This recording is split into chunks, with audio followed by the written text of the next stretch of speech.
Olá, turma, sejam bem-vindos a mais um vídeo do curso de Equações Diferenciais Aplicadas. Nessa exposição nós vamos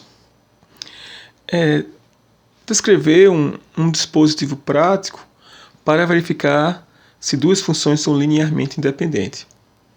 Esse dispositivo recebe o nome de Wronskiano, isso aqui é um W, Wronskiano, que foi desenvolvido pelo matemático Wronski.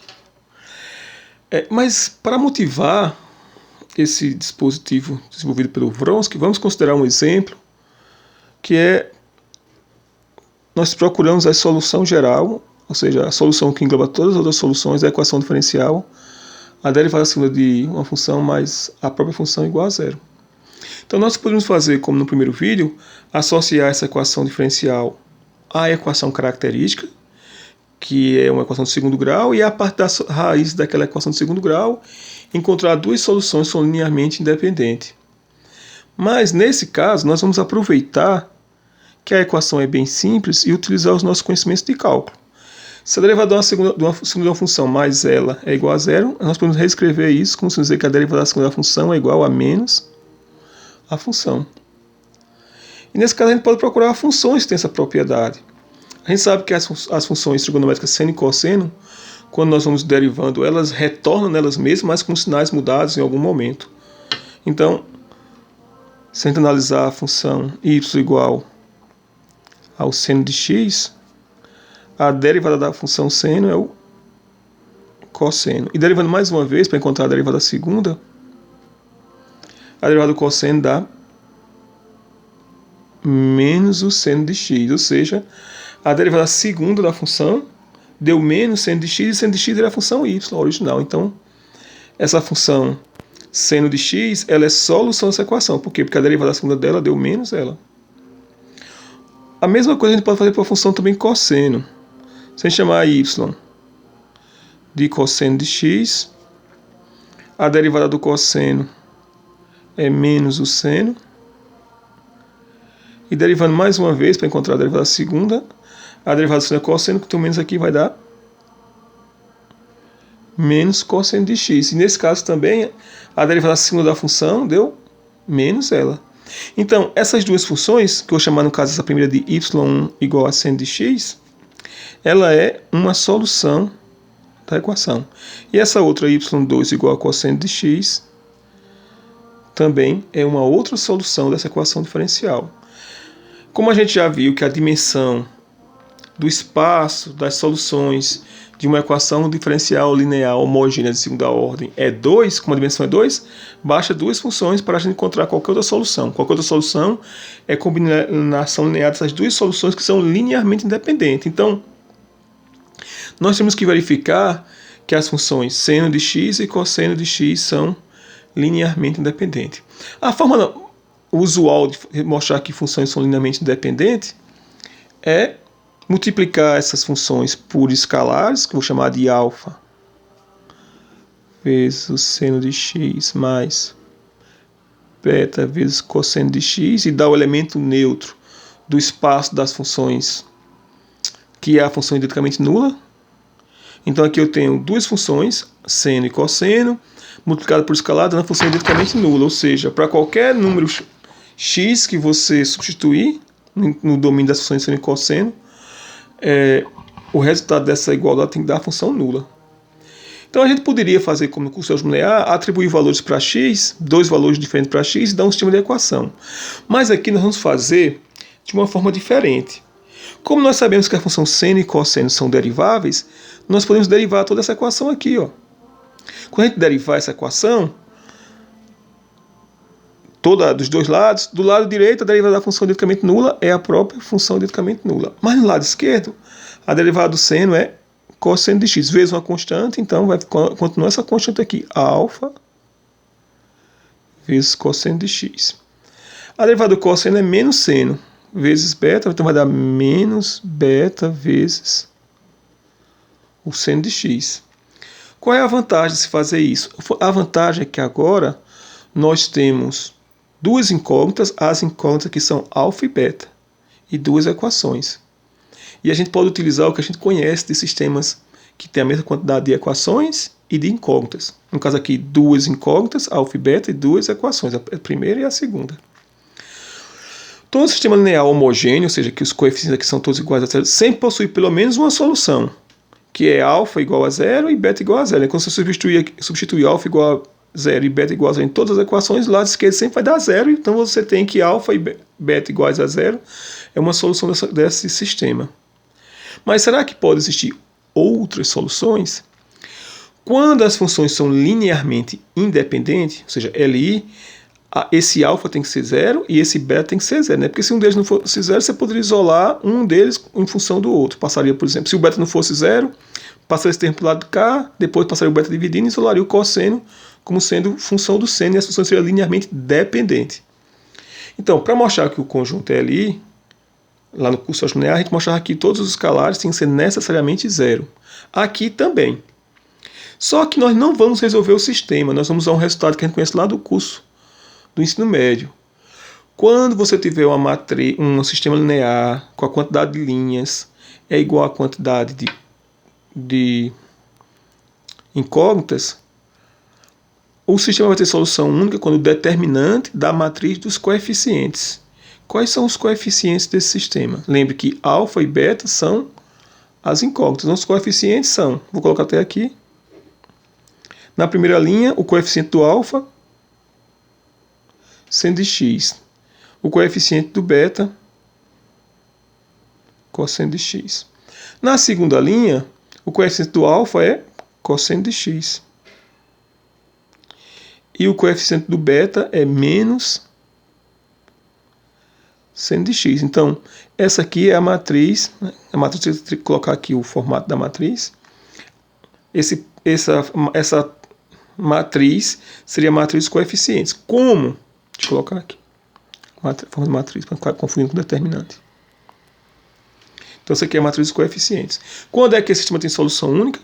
Quando o determinante dessa matriz for diferente de zero. Ou seja, a gente tinha um problema original que era mostrar que as funções seno de x e cosseno de x eram linearmente independentes. Escrevemos a forma usual de mostrar que as funções eram linearmente independentes, ou seja, o vetor nulo desse espaço, que é a função linearmente nula, como uma combinação linear do seno e cosseno. A partir daqui, como a gente sabe que as funções seno e cosseno são deriváveis, a gente pode derivar toda a expressão, e chegamos nessa outra aqui. E agora a vantagem é que a gente tem um sistema linear que tem duas equações, duas incógnitas, e a gente pode usar o que a gente aprendeu no ensino médio. Um sistema linear com duas equações e duas incógnitas vai possuir solução, um sistema linear homogêneo, tá? Vai possuir solução única quando a matriz, o determinante da matriz dos coeficientes for diferente de zero. Observe que não foi coincidência que na primeira linha tem as funções seno e cosseno, as duas funções que a gente quer demonstrar que são LI, e na segunda linha tem exatamente as derivadas dessas funções, porque a gente derivou aqui. Então vamos calcular esse determinante e verificar que ele é diferente de zero. Bem, esse determinante a gente faz seno de x vezes menos seno de x, dá menos seno ao quadrado de x. Aí menos, da fórmula do determinante, cosseno de x vezes cosseno de x, cosseno ao quadrado de x. Colocando menos 1 em evidência, vai dar seno ao quadrado de x mais cosseno ao quadrado de x. E, portanto, dá menos 1. Não é porque seno ao quadrado de x mais cosseno ao quadrado de x é igual a 1 e, portanto, diferente de zero. Como é diferente de zero, isso significa dizer, então, que as duas funções y1 igual a seno de x e y2 igual a cosseno de x são linearmente independentes. Então,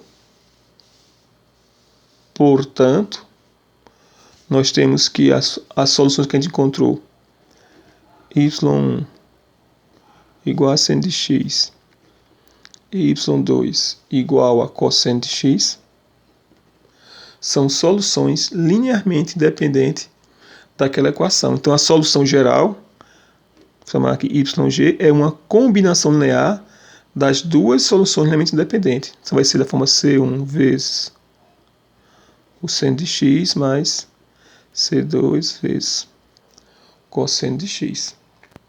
E esse exemplo ilustra exatamente o que é o Wronskiano. O Wronskiano de duas funções em um ponto t pertencente ao domínio das funções, exatamente o determinante que na primeira linha tem as duas funções, y1 e y2, e na segunda linha tem as derivadas dessas funções, que foi exatamente o que a gente fez naquele caso particular. Isso aqui tudo é avaliado no número t, tá? Porque tanto o y1 como o y2 são funções que dependem de x ou de t, no caso estou considerando aqui de t. Então, quando você tem que esse Wronskiano é diferente de zero em um certo t, qualquer t do domínio, é porque o sistema associado a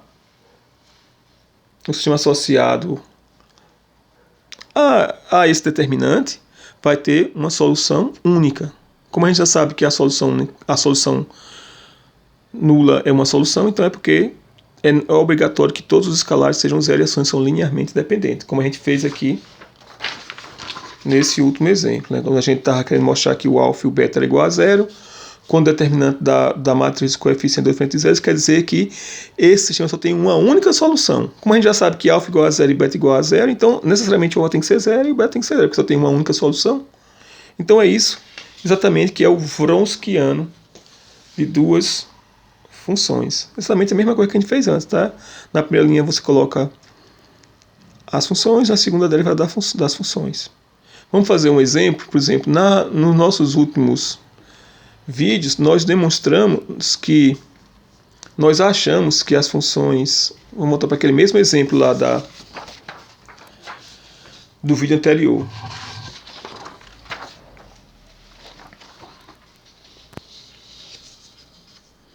Então, no vídeo anterior, quando nós estávamos estudando a equação diferencial y2' mais 5 vezes y' mais 6y igual a zero, nós encontramos como soluções, associamos essa equação diferencial uma equação de segundo grau, que é a equação característica, e encontramos como soluções y1 igual a exponencial de menos 2t e y2 igual a exponencial de menos 3t. E agora a gente tem que verificar se elas são linearmente independentes. Vamos utilizar então o Wronskiano para verificar realmente se elas são linearmente independentes. Então, o Wronskiano para essas duas funções, a primeira é elevada a menos 2t, a segunda é elevada a menos 3t, como é a definição, é um determinante que na primeira linha vamos colocar as duas funções, então exponencial de menos 2t e exponencial de menos 3t. E na segunda linha vamos colocar as derivadas dessas funções. A derivada exponencial de menos 2t dá o próprio exponencial de menos 2t, vezes a derivada aqui do expoente, que dá menos 2. E a derivada exponencial de menos 3t dá menos 3 vezes e elevada a menos 3t. Está aqui o determinante. Então o trabalho vai ser calcular esse determinante. Aqui eu não coloquei que depende de t, mas está claro que depende de t aqui, né, nessa expressão toda. Então, você vai ao produto da diagonal principal, exponencial de menos 2t vezes menos 3, exponencial de menos 3t, multiplica os coeficientes, 1 vezes menos 3 dá menos 3. E exponencial de menos 2t vezes exponencial de menos 3t, repete a base, que é, e são os expoentes. Menos 2t menos 3t dá menos 5t. Agora, menos da forma determinante, como já tem um menos, vai ficar mais. 2 vezes é elevado a, mais uma vez, menos 3t menos 2t dá menos 5t. Ou seja, esse determinante dá exatamente igual a menos 3 mais 2 dá menos 1. Então vai dar e elevado, menos 1 vezes e elevado a menos 5t. Que é a função exponencial. E a função exponencial é sempre diferente de zero. Ou seja, o Wronskiano dessas duas funções é diferente de zero em pelo menos um ponto do seu domínio. É diferente sempre. Então é diferente em apenas um ponto. Conclusão, as funções são linearmente independentes. como determinante de zero, então o conjunto formado por exponencial de menos 2t, exponencial de menos 3t é linearmente independente e, portanto, formam um conjunto, o livro chama de conjunto fundamental de soluções, tá? Para não dizer base. É muito mais fácil dizer base do que dizer conjunto fundamental de soluções. E, portanto, uma solução já daquele problema que a gente viu antes vai ser uma combinação linear dessas duas funções. Vai ser uma constante C1 vezes E elevado a menos 2t, mais uma constante C2 vezes E elevado a menos 3t. Pronto, então esse é o Wronskiano e como utilizar ele para mostrar que funções são linearmente independentes. Obrigado por ter assistido e até o próximo vídeo.